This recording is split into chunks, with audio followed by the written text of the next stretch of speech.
अस्सलामुअलैकुम, नमस्ते, सत श्री अकाल। कैसे हैं आप लोग? उम्मीद करती हूँ ठीक होंगे, खुश होंगे। मैं हूँ हज़ीका अली और मेरे साथ है तारिक नियाज़ी। अस्सलामुअलैकुम, नमस्ते, सत श्री अकाल। उम्मीद करता हूँ ठीक होंगे, खुश होंगे। दोस्तों जहाँ रहें खुश रहें, माँ बाप का ख्याल करें। एक छोटा सा कमेंट्स आया था हमारे एक प्यारे से भाई का, जिन्होंने हमें कहा था कि आप नमस्ते प्यार से बोला करें। तो हमारी कोशिश होती है कि हम प्यार से ही बोलें। हो सकता है कि थोड़ा सा तेज़ी से फ्लो से बोल जाते होंगे। तो नमस्ते मेरे तमाम दोस्तों, तमाम भाइयों। तो आज की हमारी वीडियो है बहुत ही इंटरेस्टिंग। से स्टार्ट करते हैं अपनी वीडियो को। Let's start. ओके गाइस, तो वीडियो का टाइटल है controversy over Bhagavad Gita and Arthashastra in Indian army curriculum. नमस्कार और वेलकम टू वर्ल्ड अफेयर्स। मैं हूँ प्रशांत धवन। नाउ यहाँ पे आप ठीक पढ़ रहे हैं Chanakya and Bhagavad Gita for the Indian military. हाल ही में ये प्रपोजल सामने आया है कि क्यों ना जो हायर मिलिट्री ट्रेनिंग इंस्टीट्यूट्स हैं वहाँ पर हम अर्थशास्त्र और भगवद गीता के जो लेसन्स हैं ये भी सिलेबस में ऐड करें, ताकि हमारे ऑफिसर्स यहाँ पर जो नॉलेज है, जो विजडम है, उसका भी फ़ायदा ले पाएँ।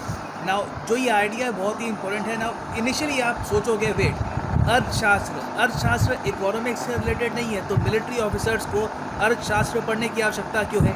देखिए, अर्थशास्त्र सिर्फ इकोनॉमिक्स से रिलेटेड नहीं है। अर्थशास्त्र में आचार्य चाणक्य ने स्टेट क्राफ्ट मतलब कि कंट्री को मैनेज कैसे करना है, इकोनॉमिक पॉलिसी और मिलिट्री स्ट्रैटेजी के बारे में बहुत ही इंपॉर्टेंट बातें लिखी हैं। और अर्थशास्त्र के बारे में तो मैं ये कहूँगा कि ये हमारी इंडियन हिस्ट्री का एक खजाना है। और आज के समय हम लोग लकी हैं कि हम एक ऐसे युग में जी रहे हैं जहाँ पर हमारे पास ये बुक इजीली पढ़ने को अवेलेबल है। क्योंकि आप लोग जान के हैरान होंगे, मगर ये किताब 12वीं सेंचुरी के बाद गायब हो गई थी। It disappeared. इसके स्क्रिप्चर्स बिल्कुल गायब हो गए थे। इसको रीडिस्कवर किया गया था 1905 में और उसके बाद से लगातार इसकी पब्लिकेशन हुई है। तो इसलिए यहाँ पर मैं कहूँगा कि आज के समय हम लोग लकी हैं कि हम उस जनरेशन में आते हैं जो बहुत ही आसानी से इंडियन हिस्ट्री के ग्रेटेस्ट स्ट्रैटेजिस्ट आचार्य चाणक्य द्वारा लिखी गई किताब प्रॉपरली पढ़ सकते हैं। क्या ये तो है अर्थशास्त्र।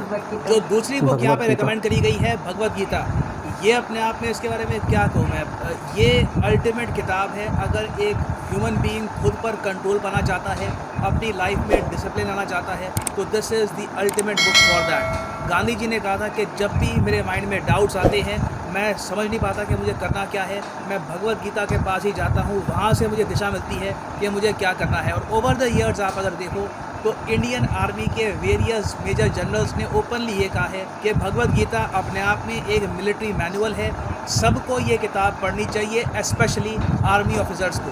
अगला सवाल यहाँ पर आप ये पूछेंगे, अच्छा ठीक है, तो रिकमेंडेशन आई है कि इन दो बुक्स के जो चैप्टर्स हैं या फिर ओवरऑल इन बुक्स को ही हम इंडियन मिलिट्री के ऑफिसर्स के जो सिलेबस है उसमें ऐड कर दें। मगर ये रिकमेंडेशन कहाँ से आई है और क्या ये ऑलमोस्ट डन है, क्या ये होने वाला है? तो इसका आंसर है नहीं। देखो, रिकमेंडेशन अभी आई है कॉलेज ऑफ डिफेंस मैनेजमेंट से। इन्होंने हाल ही में एक इंटरनल स्टडी करी ये ढूंढने के लिए कि कैसे जो इनका सिलेबस है ये इम्प्रूव कर सकते हैं। पहली बात ये जान लो, कॉलेज ऑफ डिफेंस मैनेजमेंट क्या है। ये इंडिया का एक बहुत ही इंपॉर्टेंट इंस्टीट्यूट है फॉर मिलिट्री ऑफिसर्स।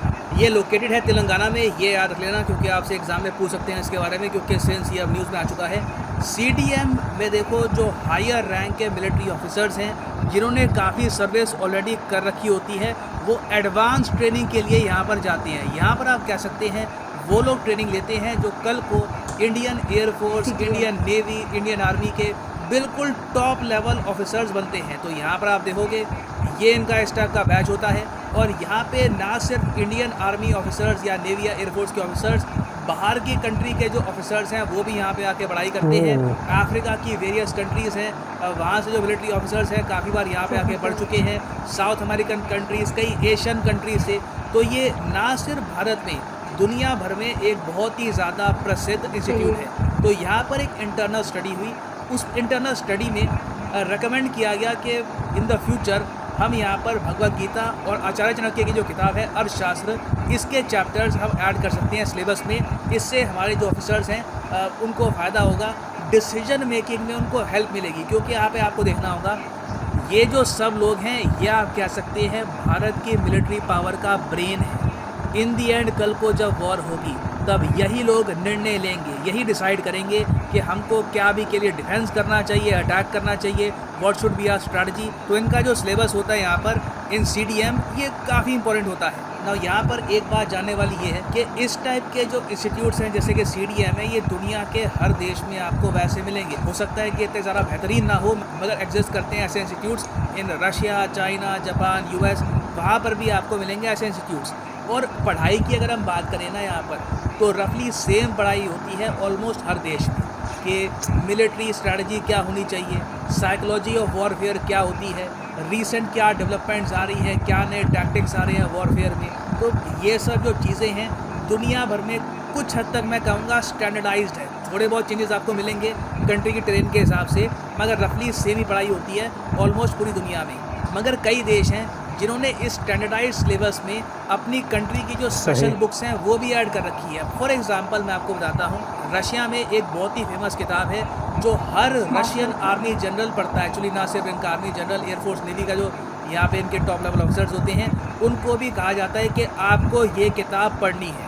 किताब का नाम क्या है? किताब का नाम है यहाँ पर फाउंडेशंस ऑफ जियोपॉलिटिक्स। ओचिन इंटरेस्निया कनिगा, बहुत अच्छी किताब है, बहुत इंटरेस्टिंग किताब है। और इस किताब में जो बेसिक बात करी गई है वो है अखंड रशिया के बारे में। जिस तरीके से हम बात करते हैं ना अखंड भारत की, कि एक दिन भारत का प्रॉपर तरीके से हम विस्तार करेंगे, बहुत सी और कंट्रीज़ मर्ज हो जाएगी इंडिया में, वैसे ही रशिया का यहाँ पर थॉट है कि पूरा यूरेशिया, ना सिर्फ एशिया, इनका सपना बहुत बड़ा है ये ड्रीम करते हैं कि एक दिन पूरा वेस्टर्न यूरोप, पोर्टुगल से लेकर नीचे इंडिया, ये सब इन्फ्लुएंस में होगा रशिया के, और पूरे यूरेशिया में ये बनाएंगे एक रशियन एम्पायर। तो ये एक बहुत अच्छी किताब है ऑन जियोपॉलिटिक्स, मिलिट्री स्ट्रैटेजी, ये सबको रीड करवाती है। तो इसी तरीके से हर कंट्री में ना स्पेशल बुक्स मिलेंगी आपको जो उसी कंट्री से निकली है, जो अपने आर्मी ऑफिसर्स को वो पढ़वाते हैं। तो इंडिया में देखो ये कल्चर इतना है नहीं, हमारा जो आप देखोगे सिलेबस वो काफ़ी हद तक वेस्टर्नाइज्ड है। और अब जाकर हम 2021 में सोच रहे हैं कि हमारे देश से जो बड़े मिलिट्री स्ट्रैटेजिस्ट निकले हैं, आचार्य चाणक्य, उनकी जो टीचिंग्स हैं वो भी तो मिलनी चाहिए हमारे आर्मी ऑफिसर्स को। मगर अब इस आइडिया को लेकर कंट्रोवर्सी खड़ी हो गई है। अभी के लिए देखो, जो ये रिकमेंडेशन है इस पर भी अभी काफ़ी डिस्कशन होने थे। ये रिकमेंडेशन भी अभी ऑफिशियल थी नहीं, ये बस एक रिपोर्ट में लिखा था कि ऐसा हम कर सकते हैं। मगर अभी से ही इस प्रपोज़ल पर कंट्रोवर्सी स्टार्ट हो चुकी है। कंट्रोवर्सी ये है कि फॉर एग्जांपल जो कांग्रेस पार्टी है इंडिया में, इन्होंने यहाँ पर ये कहा, इनके जो स्पोक्समैन है के मिश्रा, इन्होंने यहाँ पर रिसेंटली ये कहा है कि देखिए आर्मी को सेकुलर रखो, यहाँ पर अर्थशास्त्र और गीता को ऐड मत करो। इन्होंने यहाँ पर ये कह दिया कि कारगिल वॉर जो इंडिया ने रिसेंटली जीती थी अगेंस्ट पाकिस्तान, वहाँ पर मुस्लिम सोल्जर्स ने भी हेल्प करी थी, जो ऑब्वियस बात है। आई मीन कारगिल वॉर का रेफरेंस देना इंपॉर्टेंट नहीं है। वैसे ही भी आप अगर देखो तो इंडियन मिलिट्री में आज के समय बहुत ही इंपॉर्टेंट पोजीशन पे आपको मुस्लिम सोल्जर्स मिलेंगे। हमारे बहुत सारे जो साइंटिस्ट हैं DRDO वो मुस्लिम्स हैं, and they are all patriots.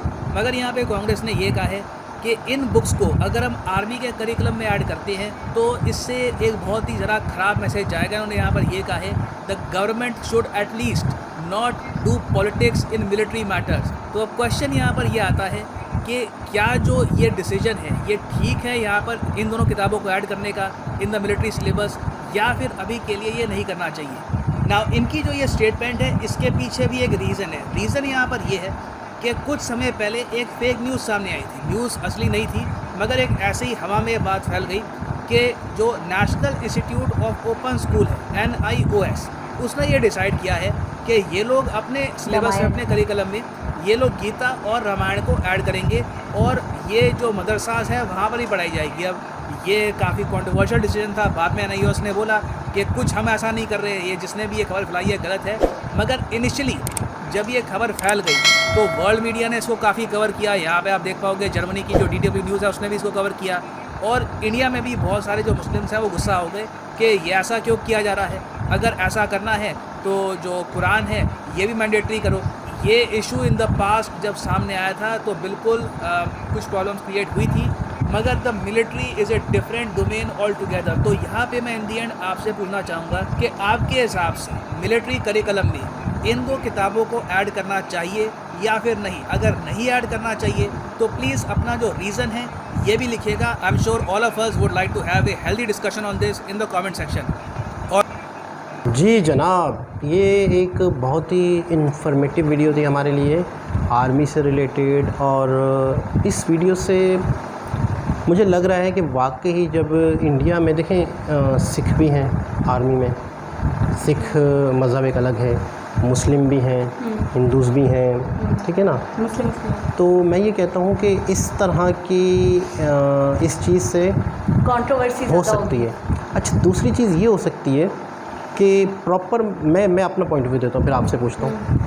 इस तरह की अगर चीज़ आप आर्मी से रिलेटेड उनको पढ़ाना चाहते हैं, मिलिट्री, ठीक है ना। अच्छा, मैं बताऊँ, जो पुरानी चीज़ें होती हैं उसमें ऐसे राज होते हैं, कुछ ऐसी बातें होती हैं, अगर उसे हम अपनी ज़िंदगी में लाएं तो हमारी ज़िंदगियां संवर सकती हैं, ठीक है ना। उनके जो तरीक़ेकार हैं, जिस तरह से हम मुस्लिम जैसे कुरान पाक को फॉलो करते हैं, ठीक है ना। तो जिस तरह से गांधी जी के एक अल्फाज हैं कि उन्हें कोई प्रॉब्लम होती थी तो वो भगवत गीता की तरफ जाते थे, तो इसी तरह से मुसलमानों का, इसी तरह हम मुस्लिम्स का भी एक बिलीव है कि हमें अगर कोई प्रॉब्लम होती है तो हम अपनी होली बुक कुरान की तरफ जाते हैं। तो एक ऐसी बुक है जिसमें हर चीज़ का सॉल्यूशन है, ठीक है ना। तो मैं ये समझता हूँ कि अगर अर्थशास्त्र और भगवत गीता में अगर कुछ ऐसी चीज़ें हैं जो आपको आपकी ज़िंदगी को बेहतर बनाने के लिए हैं, चाहे वो हिंदू मज़हब है या मुस्लिम मज़हब है, मैं मज़हब की बात नहीं कर रहा, कि अगर उन बुक्स में कुछ ऐसी चीज़ें हैं जिससे आप अपनी दिशा को सीधी कर सकते हैं या आप उससे कुछ सीख सकते हैं अपनी प्रैक्टिकल लाइफ में, तो मैं कहता हूँ होना चाहिए, ठीक है ना। अब ये बात पूरी बुक को उस सब्जेक्ट में डालने की हो रही है, आर्मी में पूरे कॉलेज में पूरी बुक पढ़ाई जाए, और या फिर उस बुक से सेलेक्टेड चीज़ें पढ़ाई जाए। जो एक आर्मी ऑफिसर बन रहा है तो उसे ये चीज़ों का पता हो, या पूरी बुक पढ़ाई जाए, ये दो बातें हैं। मैं कहता हूँ कि सेलेक्टेड चीज़ें एज ए नॉलेज के तौर पे, हर किसी का अपना मज़हब है, वो अपने मज़हब को फॉलो करे, लेकिन किसी बुक से अगर कुछ मालूमात निकल रही हैं आपको एक अच्छा इंसान बनाने के लिए, तो आप उसको फॉलो कर सकते हैं। मेरा एक पॉइंट ऑफ व्यू है, आप क्या कहते हैं? मैं ये कहती हूँ कि मैंने कहीं पढ़ा था कि जिस चीज़ को लेकर फसाद हो या जिस चीज़ को लेकर कंट्रोवर्सी हो या जिस चीज़ को लेकर शक व शुबाहत हो, तो वो चीज़ छोड़ देनी चाहिए। बिल्कुल, ठीक है। अब जैसे कि हम इंडिया के बारे में जानते हैं कि डिफरेंट कल्चर्स हैं, डिफरेंट लैंग्वेजेस, डिफरेंट रिलीजन्स हैं, इसी तरह, तो ठीक है, अगर इसको लेकर, क्योंकि वो कह रहे हैं ऑलरेडी अभी कंट्रोवर्सी हो रही है, बिल्कुल, ठीक है, और मज़ीद आगे चलकर डे बाय डे और बढ़ेगी। जैसे फसाद होने के खदशात हैं, डर है, प्रॉब्लम्स होने का खदशात है। और फिर आप एक बात बताएं, मिलिट्री, बिल्कुल, इसमें यूनिटी बहुत ज़रूरी है। आप कोई मुस्लिम हो या कोई सिख हो, भाई आपकी वाली बात, या कोई भी हो XYZ, वो अपने दिल में कहीं ना कहीं ये रखे कि नहीं गलत है, मैं तो दिल से नहीं चाहता था लेकिन ज़बरदस्ती हो रहा है, तो ये चीज़ नहीं होनी चाहिए। हर इंसान फ्रीडम रहे, जो चीज़ आज है इंडिया में वो रहे, तो मेरे हिसाब से इसको थोड़ा साइड कर देना चाहिए। अच्छा, इसका एक और हल भी है कि जिस तरह से मैंने कहा कि वो स्पेसिफिक चीज़ें पढ़ा दी जाए, स्पेसिफिक चीज़ें मजहबी पॉइंट ऑफ व्यू से ना पढ़ाई जाए, वो इस तरह से इंफॉर्मेटिव नॉलेज के तौर पे पढ़ाई जाए। उन्होंने बताया वीडियो में कि इकोनॉमिक स्ट्रैटेजीज ये सब उसके अंदर है, उसकी बड़ी गाइडलाइन है, ज़बरदस्त, बहुत। तो वो मैं कह रहा हूँ, मैं उस पॉइंट ऑफ व्यू से कह रहा हूँ। हाँ, तो मेरे हिसाब से तो फिर एक सिलेबस के तौर पे कुछ चीज़ों को निकाल कर और फिर उसको मतलब पेश किया जाए और फिर पढ़ाया जाए एज नॉलेज। तो ये एक हमारा एक पॉइंट ऑफ व्यू है, बेशक इससे आप डिसएग्री भी करेंगे या हो सकता है एग्री भी करेंगे कुछ लोग। उन्होंने खुद भी वीडियो में पूछा कि आप बताएं आपको क्या लगता है, तो मेरे हिसाब से ये होना चाहिए, नहीं तो फिर साइड कर देना चाहिए अगर इस पर भी एग्री नहीं है या किसी को मतलब दूसरी कम्युनिटी को प्रॉब्लम है। एक ऐसी कारगिल में ज़्यादातर मुस्लिम ने ही जंग में, तो वो ये तो एक, और कारगिल की मिसाल के अलावा भी हैं, मुस्लिम्स भी हैं, वो कह रहे हैं साइंटिस्ट बहुत सारे साइंटिस्ट बहुत हैं, डॉक्टर्स हैं, साइंटिस्ट हैं। यार आप करोड़ों की एक आबादी है, उसके अंदर करोड़ों मुस्लिम हैं, तो उसमें जाहिर सी बात है आर्मी में भी होंगे। तो दोस्तों, एक इन्फॉर्मेटिव वीडियो थी, बहुत अच्छी लगी। दोबारा किसी और वीडियो के साथ आपसे मुलाकात होगी, जब तक के लिए अल्लाह हाफ़िज़।